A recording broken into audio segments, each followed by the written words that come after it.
ગોપાલ ઇટાલિયા વિસાવદર બેઠક પરથી વિધાનસભાની પેટા ચૂંટણી લડશે। આમ આદમી પાર્ટીએ ઇટાલિયાના નામની જાહેરાત કરતા જીતનો પણ વિશ્વાસ વ્યક્ત કર્યો।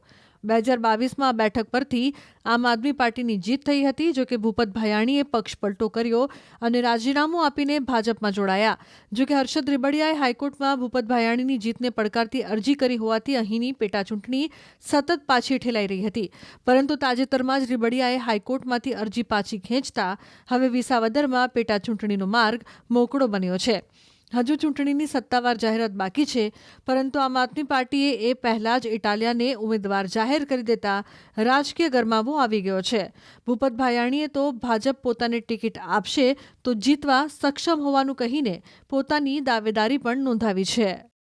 વિસાવદરના ખેડૂતો, વિસાવદરના નાગરિકો માટે એક બહુ ખૂબ મોટો મોકો અને એક તક આ બુલંદ અવાજને વિધાનસભા પહોંચાડવા માટેની છે।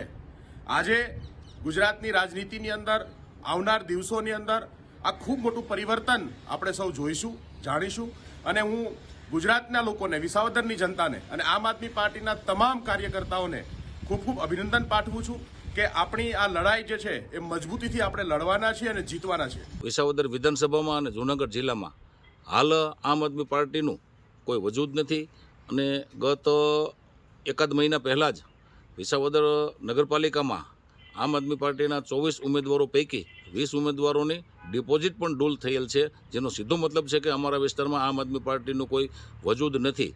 જે તે વખતે આમ આદમી પાર્ટીમાં અમો હતા, એના કારણે જીત મળેલી હતી, પરંતુ હવે આવનારા દિવસોમાં અમારી ભારતીય જનતા પાર્ટીની ટીમ સુસજ્જ થઈ અને સામે ગમે એવા ઉમેદવારને હરાવવા માટે કટિબદ્ધ અને સક્ષમ છે। અમારા જિલ્લામાં ગત લોકસભાની સાથે પેટા ચૂંટણી માણાવદર વિધાનસભાની થયેલ હતી, એમાં પણ મારા પરમ મિત્ર શ્રી અરવિંદભાઈ લાડાણી કે જેઓ ભારતીય જનતા પાર્ટી તરફથી ઉમેદવાર હતા, તો અમારા જિલ્લાના તમામ કાર્યકર્તાઓએ ખભે ખભો મિલાવી અને એમને પ્રચંડ બહુમતીથી જીતાડેલ હતા અને જનતાએ પણ એનામાં વિશ્વાસ કરેલ હતો।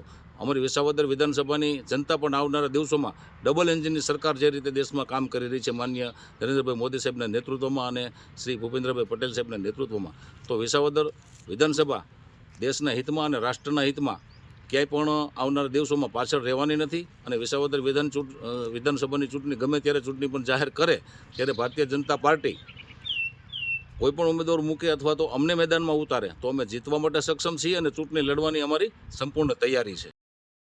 ગોપાલ ઇટાલિયા વિસાવદર બેઠક પરથી વિધાનસભાની પેટા ચૂંટણી લડશે। આમ આદમી પાર્ટીએ ઇટાલિયાના નામની જાહેરાત કરતા જીતનો પણ વિશ્વાસ વ્યક્ત કર્યો। 2022માં બેઠક પરથી આમ આદમી પાર્ટીની જીત થઈ હતી, જોકે ભૂપત ભાયાણીએ પક્ષ પલટો કર્યો અને રાજીનામું આપીને ભાજપમાં જોડાયા। જોકે હર્ષદ રીબડિયાએ હાઈકોર્ટમાં ભૂપત ભાયાણીની જીતને પડકારતી અરજી કરી હોવાથી અહીંની પેટા ચૂંટણી સતત પાછી ઠેલાઈ રહી હતી, પરંતુ તાજેતરમાં જ રીબડિયાએ હાઈકોર્ટમાંથી અરજી પાછી ખેંચતા હવે વિસાવદરમાં પેટા ચૂંટણીનો માર્ગ મોકળો બન્યો છે। હજુ ચૂંટણીની સત્તાવાર જાહેરાત બાકી છે, પરંતુ આમ આદમી પાર્ટીએ એ પહેલા જ ઇટાલિયાને ઉમેદવાર જાહેર કરી દેતા રાજકીય ગરમાવો આવી ગયો છે। ભૂપત ભાયાણીએ તો ભાજપ પોતાને ટિકિટ આપશે તો જીતવા સક્ષમ હોવાનું કહીને પોતાની દાવેદારી પણ નોંધાવી છે। વિસાવદરના ખેડૂતો, વિસાવદરના નાગરિકો માટે એક બહુ ખૂબ મોટો મોકો અને એક તક આ બુલંદ અવાજને વિધાનસભા પહોંચાડવા માટેની છે। આજે ગુજરાતની રાજનીતિની અંદર આવનાર દિવસોની અંદર આ ખૂબ મોટું પરિવર્તન આપણે સૌ જોઈશું, જાણીશું અને હું ગુજરાતના લોકોને, વિસાવદરની જનતાને અને આમ આદમી પાર્ટીના તમામ કાર્યકર્તાઓને ખૂબ ખૂબ અભિનંદન પાઠવું છું કે આપણી આ લડાઈ જે છે એ મજબૂતીથી આપણે લડવાના છીએ અને જીતવાના છીએ। વિસાવદર વિધાનસભામાં અને જૂનાગઢ જિલ્લામાં હાલ આમ આદમી પાર્ટીનું કોઈ વજૂદ નથી અને ગત એકાદ મહિના પહેલાં જ વિસાવદર નગરપાલિકામાં આમ આદમી પાર્ટીના 24 ઉમેદવારો પૈકી 20 ઉમેદવારોની ડિપોઝિટ પણ ડૂલ થયેલ છે, જેનો સીધો મતલબ છે કે અમારા વિસ્તારમાં આમ આદમી પાર્ટીનું કોઈ વજૂદ નથી।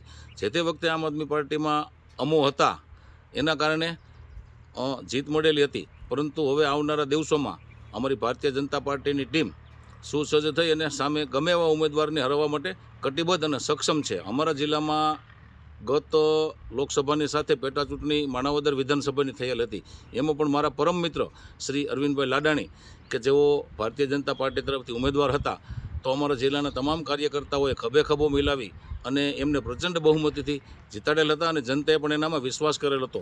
અમારી વિસાવદર વિધાનસભાની જનતા પણ આવનારા દિવસોમાં ડબલ એન્જિનની સરકાર જે રીતે દેશમાં કામ કરી રહી છે માનનીય નરેન્દ્રભાઈ મોદી સાહેબના નેતૃત્વમાં અને શ્રી ભૂપેન્દ્રભાઈ પટેલ સાહેબના નેતૃત્વમાં, તો વિસાવદર વિધાનસભા દેશના હિતમાં અને રાષ્ટ્રના હિતમાં ક્યાંય પણ આવનારા દિવસોમાં પાછળ રહેવાની નથી. અને વિસાવદર વિધાનસભાની ચૂંટણી ગમે ત્યારે ચૂંટણી પણ જાહેર કરે ત્યારે ભારતીય જનતા પાર્ટી કોઈ પણ ઉમેદવાર મૂકે અથવા તો અમને મેદાનમાં ઉતારે તો અમે જીતવા માટે સક્ષમ છીએ અને ચૂંટણી લડવાની અમારી સંપૂર્ણ તૈયારી છે.